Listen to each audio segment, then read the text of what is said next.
Adult humour, they're a funny lot. Bellamy's people. How long we got till we go? Hello, this is the award-winning Gary Bellamy, and you're listening to Down the Line, so give us a call on... I'm the award-winning journalist, Gary Bellamy. For the last few years, I've been talking to the people of Britain on my award-winning phone-in programme, Down the Line. OK, let's have another call, please. What is point? Twitter. Twitter, what is point? BBC 3 and 4, they're always in such small print. Red lines painted on the side of the road off the curb. You can't do that. But I thought it was high time I got out of my cosy little studio, made myself presentable for TV, got myself a Bellamy mobile, and actually spoke to you lot face to face as I meet Bellamy's people of the United Kingdom of Great Britain and Northern Ireland.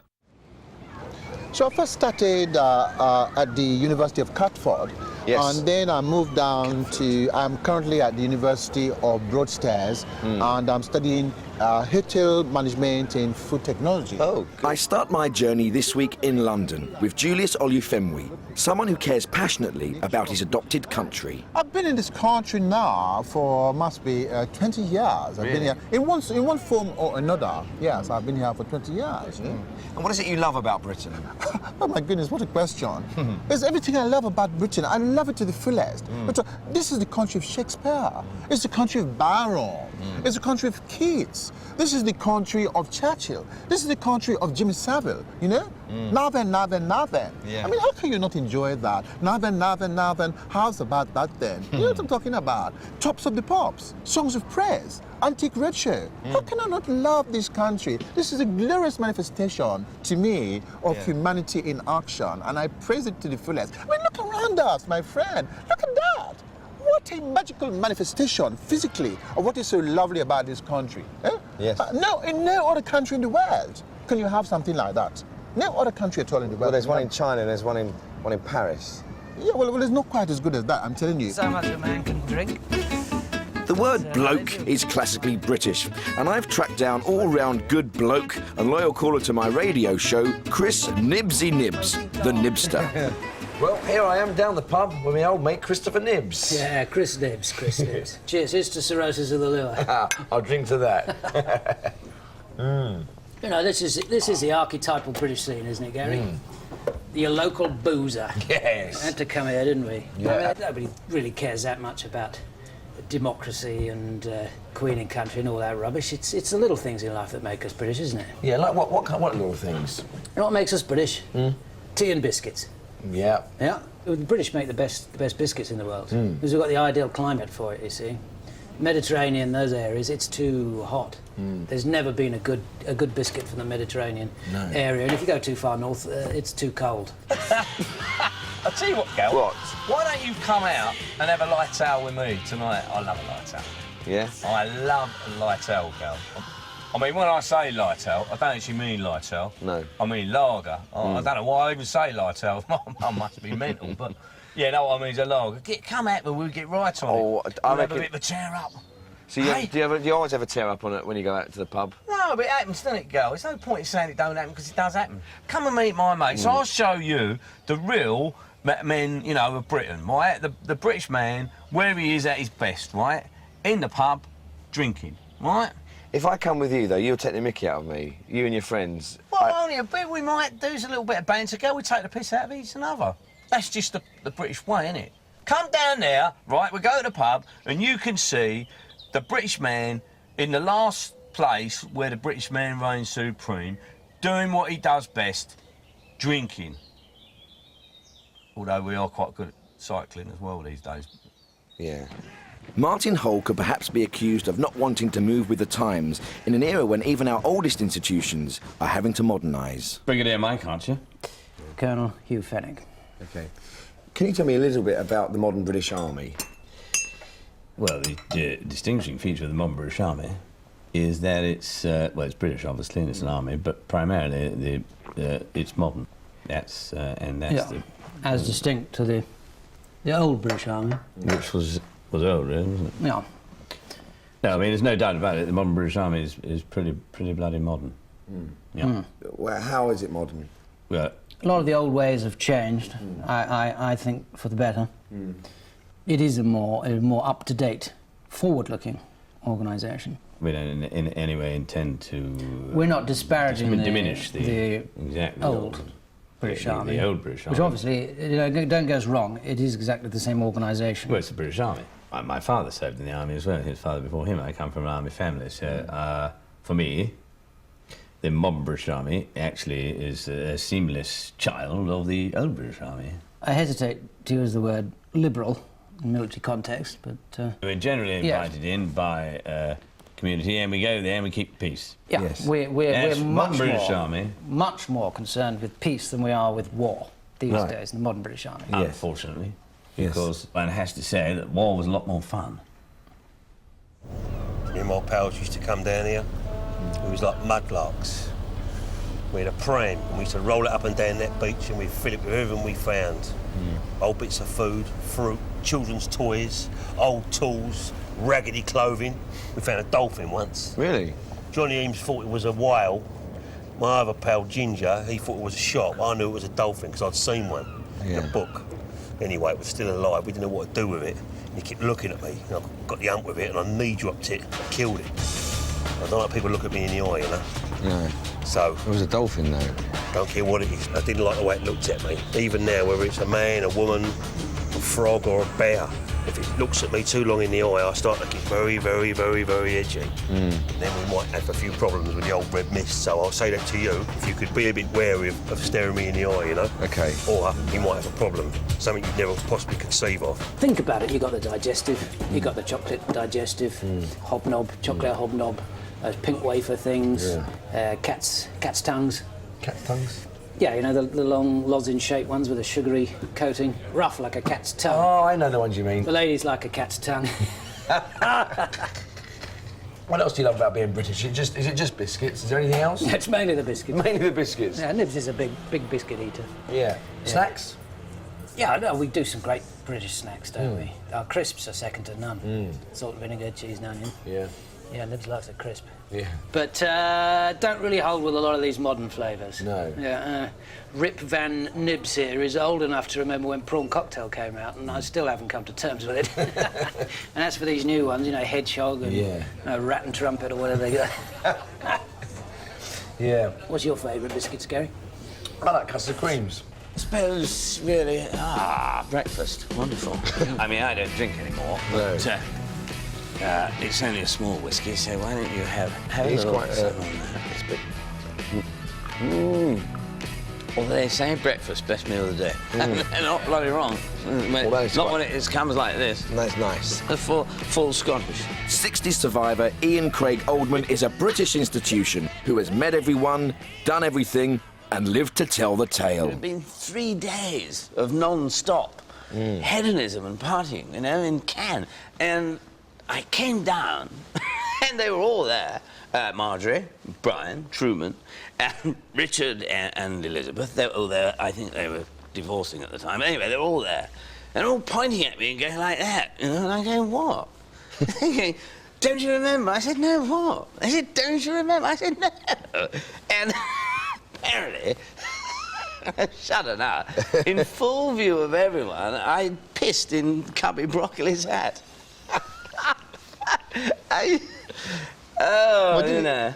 It's gonna be quite hard interviewing you if I can't look you in the eyes. Well, we'll get round it somehow. You can look at a different part of me, look at the top of my head, or look at my ear. But it might look a bit silly if I'm looking at you. I just told you, don't look me in the eye. Let's not go down this road. All right?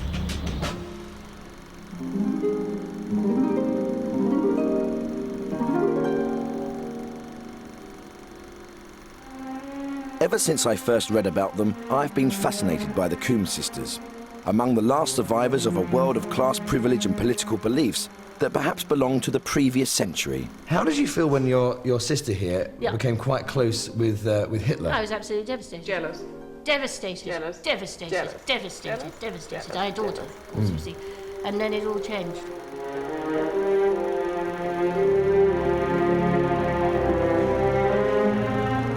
Obviously, your sister found Hitler someone she was attracted to. Would you say Stalin was your pin-up? Oh, good heavens, yes.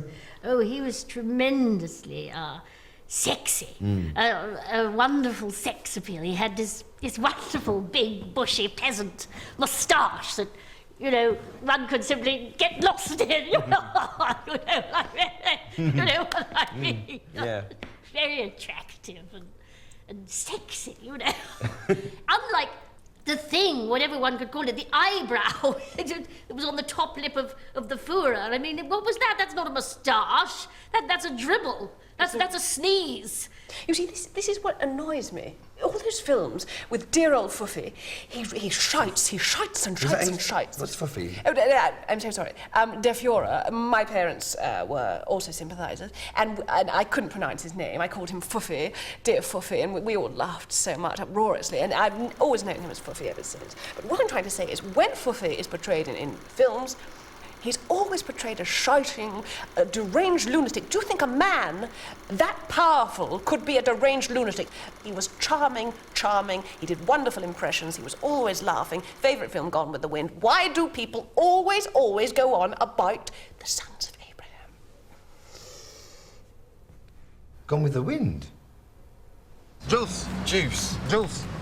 Alan Sugar, Juice. He bloody running your BBC. Alan... no. Adrian Childs, Juice. No, hang on a minute. Adrian Childs is... You're saying Jewish? Juice, yeah. You're saying So Alan Sugar doesn't run the BBC, he's just in a television programme. Why can't... If I want to new staff working in my bloody warehouse, if I come to you, BBC, say, give me TV show, you give me TV show? No. Why you give bloody Alan Sugar? Well, that's a bit different. Juice. Adrian Childs, everywhere on TV. I don't think Adrian Childs is Jewish. We confirm that. Anybody who's everywhere is Juice. Well, Alan Sugar's a very, very successful businessman. I know. He was picked for the programme The Apprentice because they needed a big businessman. Why not do Al Fayed? Biggest bloody corner shop in country. Why not do him? Maybe he said no. What about me? You give me this chance, maybe I will run £1 million business. Do you pay any of your apprentices £100,000, a six-figure sum per year? If BBC give me £500,000 for TV show, maybe I can pay them £100,000 bloody year. You're fired. Actually, that'd be quite good having you as a boss. Yeah. And like an Asian apprentice. Exactly. This is it. This is what you should be doing. It'd be more fun because it's... We should do more. You people should be doing more Muslim television. We're talking to you. You're one Muslim. Not strictly come this dancing. Strictly no dancing. So, Julius, why have you brought me here? Well, you know, I brought you here to show you, in a sense, what are the most important features of London if we carry on talking about the thing that we must celebrate about England. Yes. And we just have to cast our eyes. Look at that column there. Yeah. Nelson's column. What a marvellous representation of all the best of English history that can be. That's not Nelson's column. Huh? No, that's Nelson's column. No, Nelson's column's in Trafalgar Square. We're in Pall Mall. That's No. That's another column. No, please. It doesn't matter. It's virtually the same as him. They both look similar. What about you being so particular about and pedantic? It was a large piece of stone celebrating a great figure, isn't it? Well, that's doing that. Yeah. So what are you quibbling about? And then you see another marvellous construction there, Wellington, on the horse, marching to defend the British interest. I don't think that's Wellington. Oh, shut up. It doesn't matter. A lot of people, particularly in the media, get quite obsessed with the violent aspect of the British Army. They focus, I think, too much on the killing, the bloodshed and destruction and ruined lives. Because the modern British Army is primarily an organisation... What is actually the function of the modern British Army then? Well, I would say that we're primarily an organisation which is concerned with moving things from one part of the world to another. In a sense, we're like a kind of military Ocado. Yes, the modern British Army is 90% logistics. And 10% extreme violence. Sand houses, I made a step like I used to make sand men. I've travelled north to meet my favourite poet, Geoffrey Allerton, a national treasure whose work is a uniquely British window on the world.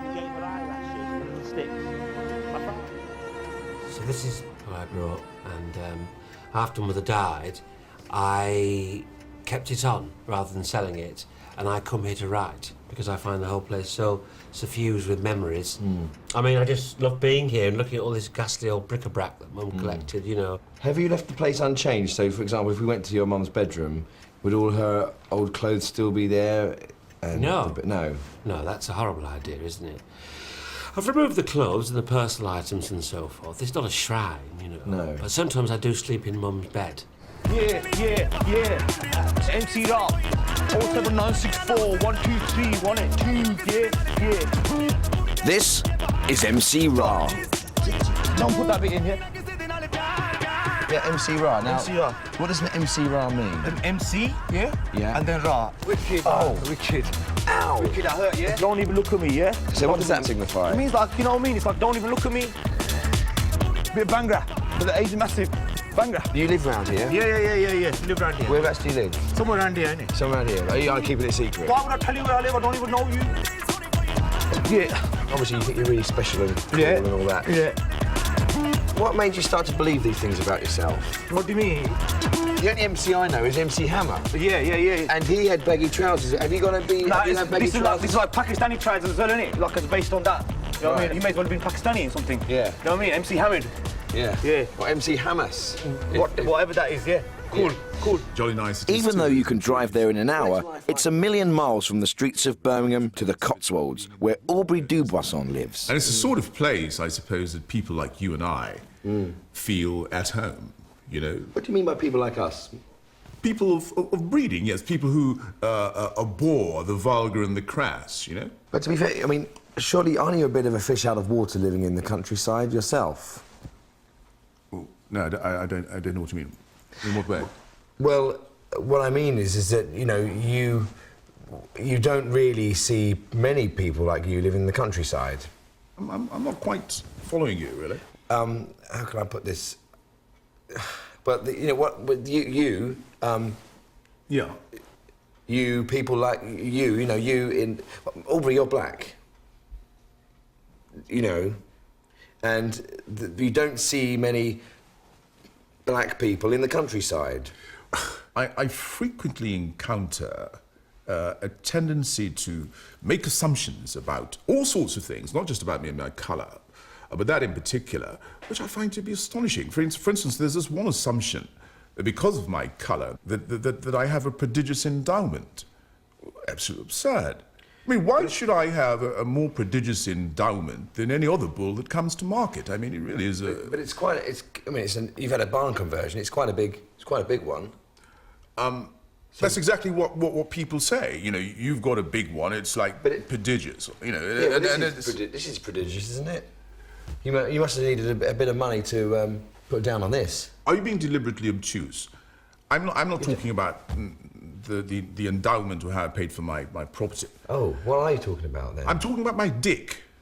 Why would you talk about that? Well, precisely. I don't want to talk about my Why dick. would you bring that? Why would you bring that into it? It is very clear to me that you're the one that's brought the subject up, and why you've done that, I don't know.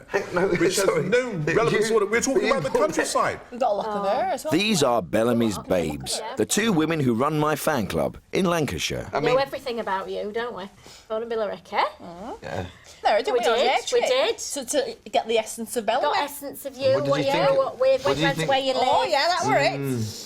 What's your aftershave? Oh, that's lovely, that. Oh, don't you know? No, we don't have that. No, we don't know that. We don't know that. What is that? We've got to add that. Jean-Paul Gaultier. Jean-Paul Gaultier. Yeah, Michaela got it from me. that again. Oh, yeah, Michaela. Yeah, right. Is this like a game? Say it again. Michaela. What did he scream? Sorry, Gareth. She wore a sort of wool suit with a little blue hat, which was covered in pins. I didn't know what they were for, but I do believe they may have been for stealing grapes, you know, from the grocers.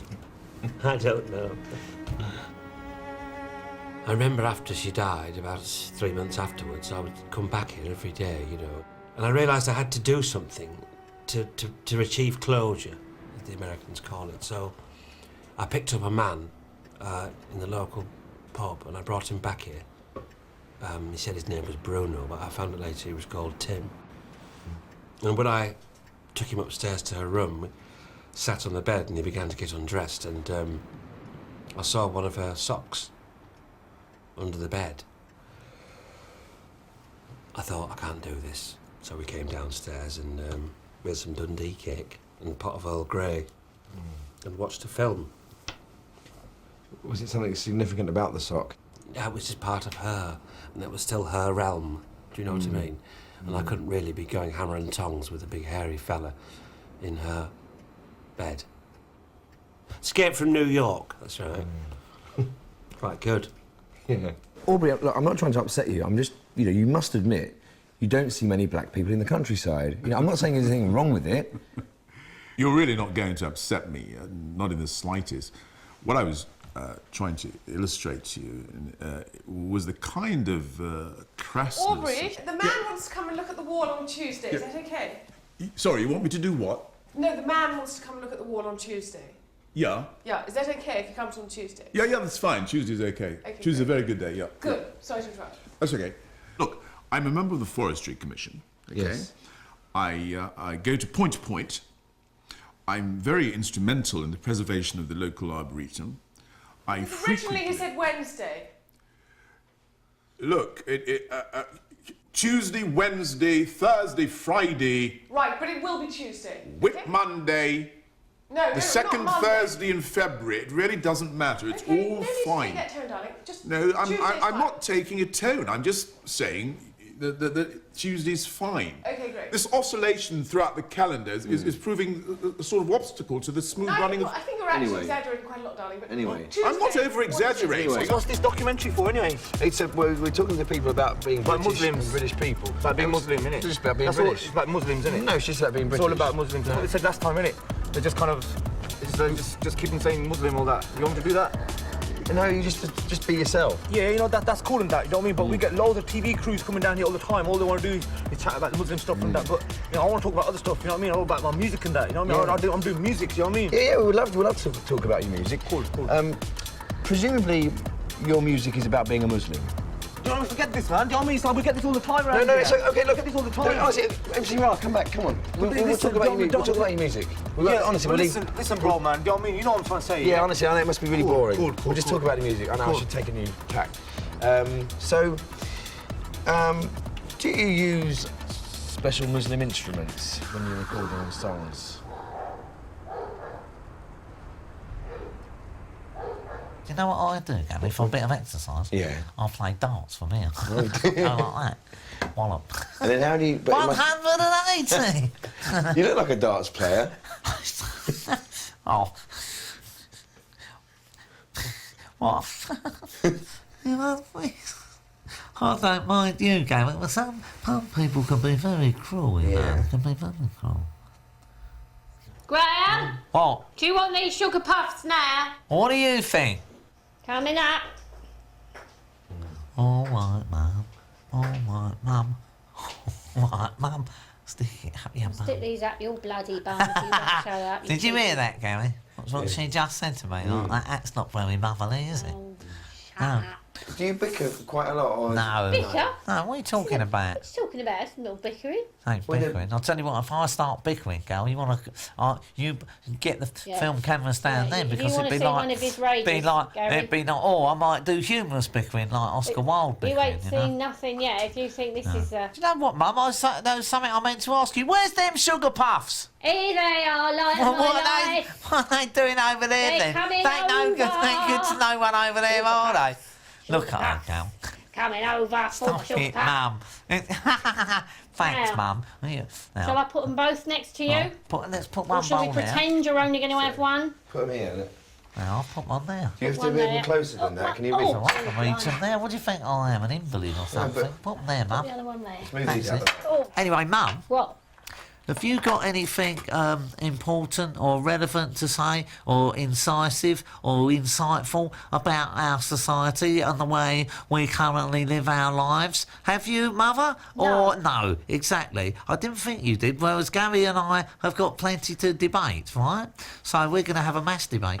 Oh. Like, What do you know? You are an evil fool. I don't think that the public at large I'm are really going now. quite You interested. can Wind it up. I'm going. Mum? Yeah. Yeah, bye-bye. Bye-bye. Yeah. Mum? What? See you then. See ya. Yeah, Mum? What? Don't hurry back.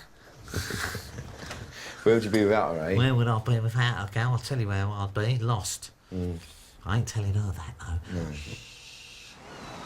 She'd wake up very early in the morning, put her teeth in and start knitting straight away. And she would walk down the stairs, still knitting. She'd clean the whole house, scrub down the step, dig the garden, and then she'd cook breakfast. I bought her a goblin teas made. Can you skim stones? Oh, I couldn't do that.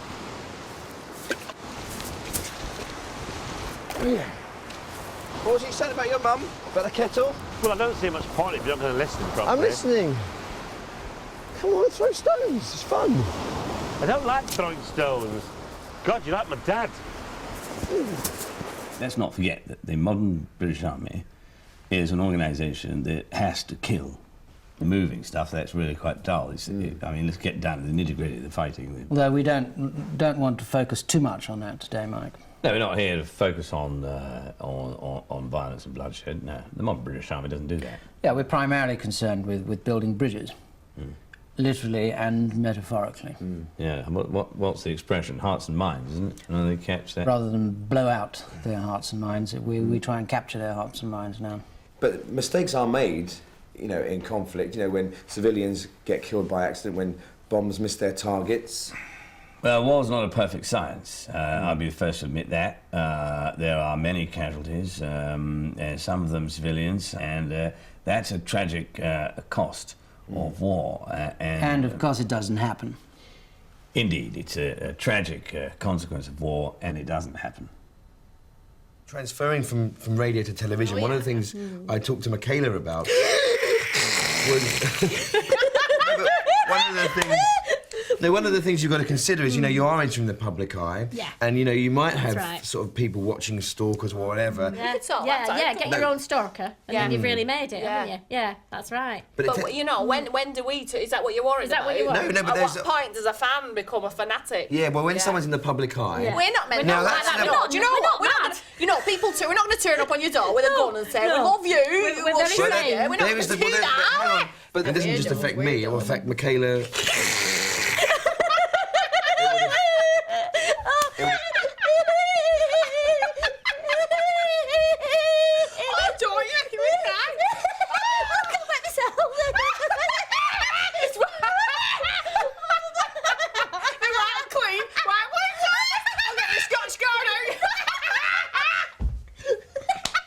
Even here, you can see they have a column there. Look at this column.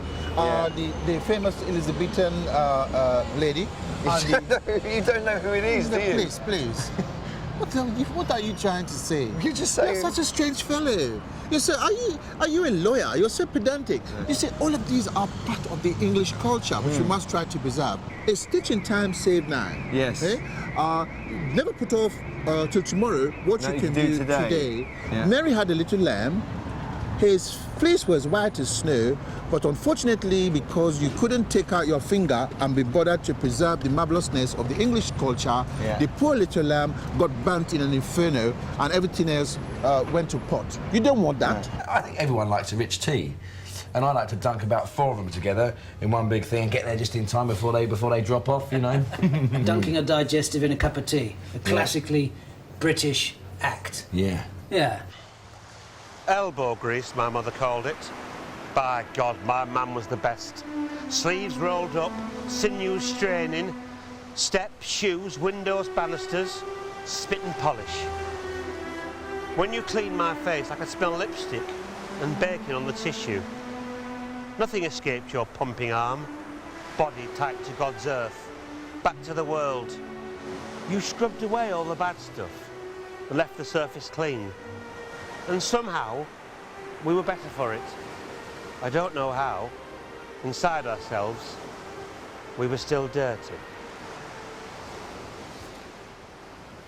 Come on, let's throw some more stones. Try and get the seagull. Michaela.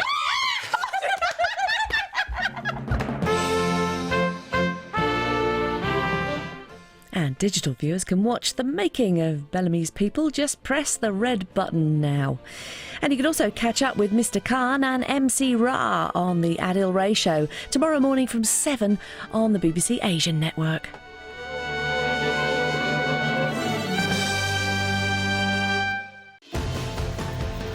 This is the power of the wind, the atmosphere in motion. One of the most powerful and least understood forces on Earth. Within 150 years of Columbus's voyage, a network of trade routes had spread out across the world.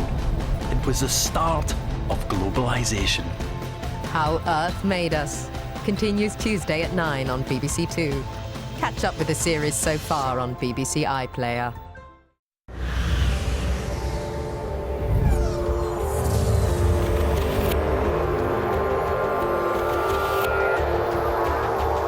Newsnight now on BBC Two with Gavin Esler.